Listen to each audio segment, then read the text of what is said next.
آج کا ہم تیسرا لیکچر کراس ایگزامینیشن پہ کریں گے۔ پہلے لیکچر میں ہم نے بتایا کہ کراس ایگزامینیشن کا مطلب کیا ہوتا ہے، دوسرے میں ہم نے بتایا کہ اس کا مقصد کیا ہوتا ہے، تیسرے ہم نے لیکچر میں بتایا کہ اس کو قانونی سپورٹ کیسے حاصل ہے۔ آج ہم اس بات پہ لیکچر کریں گے کہ کراس ایگزامینیشن کی تیاری کیسے کرتے ہیں، کیونکہ جب تک آپ تیاری نہیں کریں گے تو آپ سوالات کیا پوچھیں گے، کس ترتیب سے پوچھیں گے، کس طرح پوچھیں گے۔ تو اس کی تیاری کے لیے اگر تو کرمنل کیس ہے تو پھر آگے اس کی پھر دو شاخیں ہو جاتی ہیں کہ آپ ملزم کے وکیل ہیں یا آپ استغاثہ کے مستغیث کے وکیل ہیں، اور اگر سول کیس ہے تو پھر آپ کو یہ دیکھنا پڑے گا کہ آپ پلینٹیو کے وکیل ہیں یا آپ ڈیفینڈنٹ کے وکیل ہیں، کیونکہ دونوں سائڈ سے تیاری کا جو معیار ہے، یہ جو تیاری کا طریقہ ہے وہ مختلف ہے۔ اب ہم پہلے آج ہم کریں گے کہ اگر فوجداری کیس ہے، کرمنل کیس ہے، تو اس کی تیاری کیسے کریں گے۔ اگر تو ہیں ہم ملزم کے وکیل، تو ملزم کے وکیل کی بڑی ایک انتہائی اہم ڈیوٹی ہوتی ہے، بڑا مشکل کام ملزم کا وکیل ہوتا ہے، ملزم کے وکیل کا ہوتا ہے۔ مدعی کے وکیل کا تو اتنا کام ہوتا ہے کہ اس نے کاغذات پورے، اس کے پاس چلان کیس بھی آ جاتا ہے، جوڈیشل فائل اور پولیس فائل۔ اب پولیس فائل آپ کو قانوناً نہیں مل سکتی، کیونکہ یہ ضمنیاں ہوتی ہیں جو پولیس نے تفتیش میں لکھتی ہیں، اس کو پولیس کیس ڈائری کہتے ہیں۔ تو یہ کیس ڈائری جو ہے یہ آپ کو نہیں قانوناً مل سکتی، اس کو یا پولیس افسر دیکھ سکتا ہے یا پروسیکیوٹر اس کو کنسلٹ کر سکتا ہے، یا اگر عدالت محسوس کریں تو پھر عدالت اس کو کنسلٹ کر سکتی ہے، دیکھ سکتی ہیں، لیکن ملزم کا وکیل اس کو نہیں دیکھ سکتا، ایون مستغیث کا وکیل بھی ان کو نہیں دیکھ سکتا، یہ پروسیکیوٹر کی ذمہ داری۔ تو اس نے دیکھنا ہوتا ہے کہ کس کس گواہ نے کیا گواہی دی، تو بس زیادہ سے زیادہ گواہ کو اس کا بیان بتا دیا کہ بھی تم نے یہ کیا تھا، یہ کیا تھا، یہ کیا تھا، تو تم نے اس طرح بیان دینا ہے۔ اب 161 کا بیان ہوتا ہے فائل پہ، تو 161 کا ہی بیان اس کو یاد دلانا ہے، کیونکہ اس نے تفتیشی کو 161 CRPC ضابطۂ فوجداری کے مطابق جو بیان دیا تو اس نے وہ کرنا ہے۔ تو یہ تو ہو گیا مستغیث کے وکیل کی تیاری کہ اس نے اپنے پورے کیس کو پڑھنا ہے، FIR کا واقعہ کیا ہے، اور گواہ جس نے گواہی دینی ہے اس کی گواہی کی نوعیت کیا ہے، وہ مقدمے کا مستغیث ہے، وہ برآمدگی کا گواہ ہے، وہ چشمدید گواہ ہے، وہ مضروب گواہ ہے، وہ تھانے کا محرر ہے، جو بھی اس کا 161 کا بیان ہے اس کے مطابق اس کی گواہی کرانی ہے۔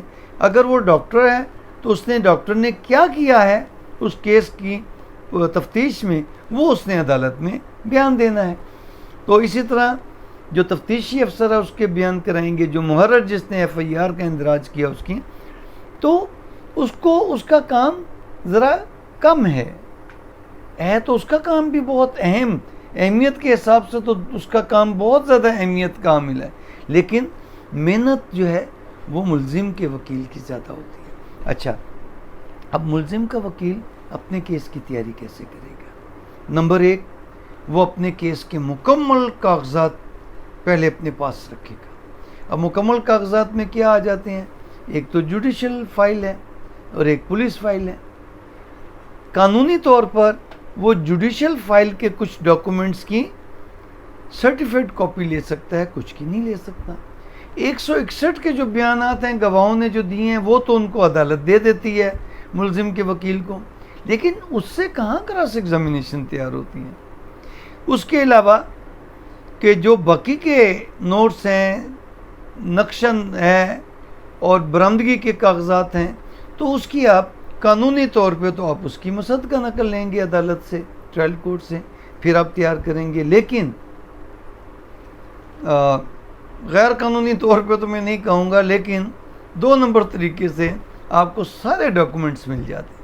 آپ عدالت کے اہلکاروں کو خرچہ دیتے ہیں، عدالت کا جو اہلمت ہوتا ہے اس کے پاس تمام فائلیں اس کے پاس حفاظت میں پڑی ہوتی ہیں، لیکن جس دن کیس لگے ہوتے ہیں اس دن کی تمام فائلیں ریڈر کے پاس ہوتی ہیں۔ ریڈر کا کیا کام ہے کہ وہ عدالت میں کیس کال کرتا ہے، اس دن جس دن کیس لگا ہے اس دن کی کارروائی تمام وہ عدالت جج صاحب کو فائل اٹھا کے دیتا ہے، عدالت کی کارروائی لکھتا ہے، گواہوں کی حاضری لگاتا ہے اور وکیلوں کی حاضری لگاتا ہے اور ترتیب سے کیس کال کرتا ہے. لیکن اس دن کے علاوہ باقی تمام دن کے جتنے بھی کیسز ہوتے ہیں وہ تمام ریڈر کے پاس ہوتے ہیں. تو ہر عدالت کا ایک ریڈر ہوتا ہے اور ایک اہلمت ہوتا ہے. اہلمت کے پاس تمام فائلیں ہوتی ہیں، لیکن جس دن کیس لگا ہوا ہے، جیسے آج کے دن کی کوئی تمام فائلیں وہ عدالت میں ہوں گی، وہ ریڈر کے پاس ہوں گی. تو آپ عدالت سے، ریڈر سے یا اہلمت سے عرف عام میں خرچہ پانی دے کے تمام ڈاکومنٹس میں. یہ تو ہو گئے آپ کے پاس عدالتی دستاویزات. اس کے علاوہ آپ اپنے کلائنٹ سے کہتے ہیں کہ بھئی تمہارے پاس مقدمے سے متعلق کون سے دستاویزات ہیں. اس کا میڈیکل ہو سکتا ہے، اس کے پاس صفائی کے ڈاکومنٹس ہو سکتے ہیں، جداد کا ثبوت ہو سکتا ہے اس کے پاس اور دیگر جو ملزموں کے قبضے میں ڈاکومنٹس ہیں وہ. یہ اب تمام ڈاکومنٹس اس نے لے لیے ملزم کے وکیل نے. اب وہ اپنے نوٹس بناتا ہے، مقدمے کا عنوان، اس کی تاریخ، وقت وقوع، دفعات کیا ہیں، مستغیث کون ہے، اس کی رشتہ داریاں کیا ہیں اور گواہ کیا ہیں، ان پہ کیا ان کی گواہی ہے، ملزمان کتنے ہیں، ملزمان کس چیز سے مسلح ہیں، انہوں نے کیا کیا جرم کیا ہے، چوری کی ہے تو کیا کیا کیا ہے. مطلب ہر ملزم کی لسٹ ہوگی. یہ تمام نوٹس وہ الگ الگ کاغذات پہ بنائے گا، کیس کے پورے واقعات بنائے گا، پورے نوٹس لکھے گا.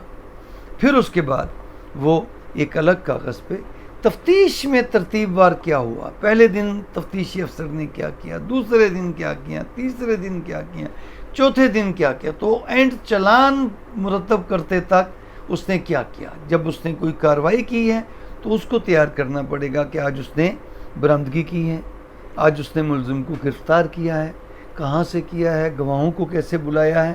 تو یہ سارے نوٹس جب تک وہ نہیں بنائے گا تو وہ اپنی کراس ایگزامینیشن کو تیار نہیں کر سکتا.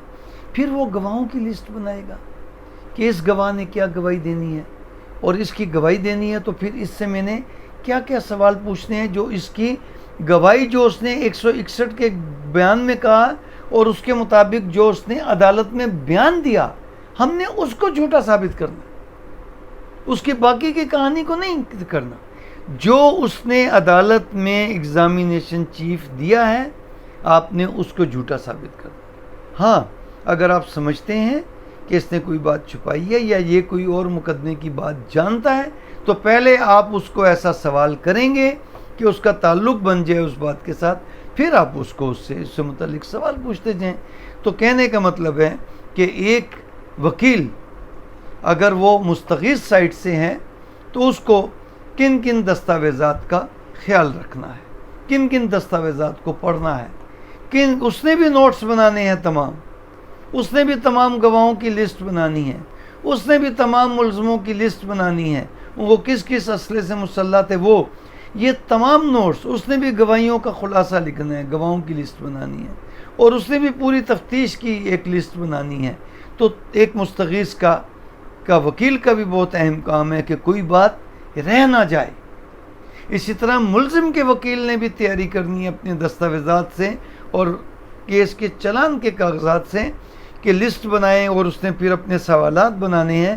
تو وہ پہلے نوٹس بنائے گا تو سوالات بنانے آسان ہو جائیں گے. تو یہ تمام چیزوں کا آپ خیال رکھیں گے. تو آج ہم نے کیا کہ آپ نے کیس کی تیاری کیسے کرنی ہے، نوٹس کیسے بنانے ہیں تفصیل سے، اور پھر اس نوٹس کے بعد اب آپ نے کن کن گواہوں کو کس طریقے سے آپ نے لسٹ بنا کے، اور کتنی قسم کے گواہ ہوتے ہیں اپنی گواہی کے پوائنٹ آف ویو سے، تو ان گواہوں کو آپ نے کس طریقے سے سوالات پوچھتے ہیں. پہلے آپ کو پتہ تو ہوگا نا کہ اس گواہ نے کیا گواہی دی ہے، تو اس گواہی کو آپ نے جھوٹا ثابت کرنا ہے، اس میں ڈینٹ ڈالنا ہے. تو آپ کے سوالات کا انتظار رہے گا. آپ ہمارے چینل کو سبسکرائب کریں، اپنے سوالات بھیجیں اور دوستوں کو بھی زیادہ سے زیادہ اس ویڈیو کو شیئر کریں. اپنی دعاؤں میں یاد رکھیے گا. خدا حافظ.